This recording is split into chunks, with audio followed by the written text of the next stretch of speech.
mabayaran ng pera yung utang na loob eh. It's emotional. Kaya kailangan marunong kang tumunan ng utang na loob para magaan ang buhay mo. Pay forward. Whatever dumating sa buhay mo. Veteran entertainment writer at talk show host na si Manay Lolet Solis kinaawaan ang aktor na si Daniel Padilla matapos malaman nito ang pinagdadaanan ng aktor ngayon. Viral at umani ng samot-saring komento sa mga netizens ang naging saloobin ng veteran showbiz columnist na si Manay Lolet Solis nito lamang January 16, 2024 araw ng Martes, nang mag-post ang kolumnista ng larawan ng aktor na si Daniel Padilla at sinabing naaawa umano ito sa aktor. Narito ang naging caption ng kolumnista sa nasabing Instagram post. "Salbi, parang naawa naman ako kay Daniel Padilla, totoo na baka siya ang may kasalanan sa breakup nila ni Catherine Bernardo, pero di ba sabi nila it takes two to tango?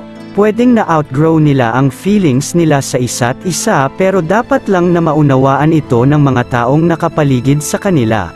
Kahit ang mga fans nila dapat maging malawak ang pangunawa sa mga pangyayari sa kanila. Hindi dapat na isa lang ang sisihin. Dapat makita nila ang wider picture ng lahat, at sana naman huwag maapektuhan ang kanilang career dahil lang dito. Dapat makita nila na sayang ang talento kung magiging apektado ang career dahil lang sa breakup, patronize them dahil mahusay silang artista. Kaya nga dapat wala na muna yan love team sa mga batang artista, para mas magaan ang kilos nila.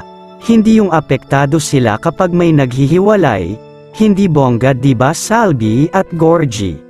Sa pananalitang ito ng kolumnista ay tila kinaawaan nga nito ang aktor na si Daniel Padilla dahil sa mga pinagdadaanan nito ngayon na pabalita kasi noon na laging naglalasing ang aktor at nagmamakaawang bumalik kay Catherine Bernardo, ngayon naman ay nagbenta na ito ng mga ari-arian nito na para bang naghihirap na ang aktor.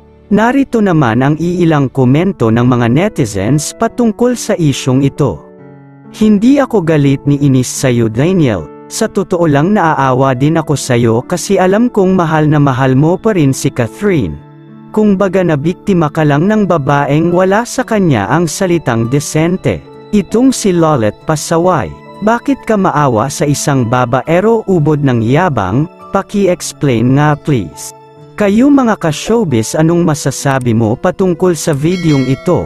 Mag-iwan ng komento sa ibaba. Maraming salamat po sa panonood.